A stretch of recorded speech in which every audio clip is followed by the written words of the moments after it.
The dartboard is as much a part of Britain as the pub, and it's usually in a pub where we find the best players, like here at the King's Head in Islington section of London. Now, darts played the usual way is fascinating, but you ask for it doesn't do anything in the usual way. This is a darts game that you'll never find in a pub, unless that pub is a 15-foot deep swimming pool.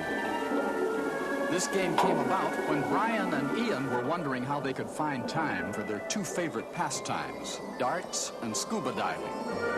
Well, with a little talk and a lot of beer, underwater darts was born. Every attempt to make this soggy version of darts match the dry game has been made. The board is the same kind found in most pubs. Care is taken to make sure that the players are at least the regulation 7 feet 9 3/4 inches from the board. The club tried regular darts at first, but found that they were too light.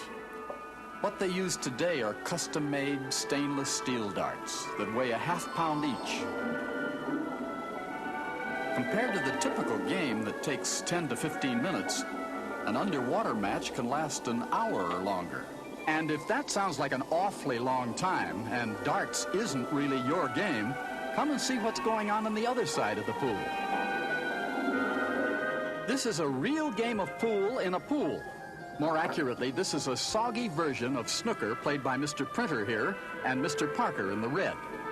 Last names here, please, since snooker is a gentleman's sport in England. The table is weighted down by 200 pounds of lead scrap. The cue ball is weighted also.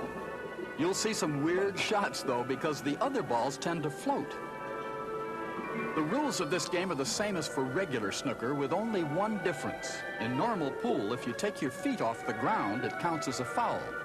In this game, if both feet aren't off the ground, it's a foul.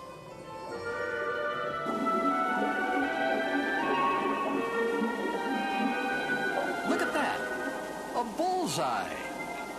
The Bromley Sub-Octa Club members are pleased with their game, except for one thing. You can't drink beer underwater. But Brian assures me they're working on it. Mr. Parker sinks the last ball with a floater shot, and that's the game. He comes from behind in a stunning but soggy victory. And there's Mr. Parker's award. And you've seen these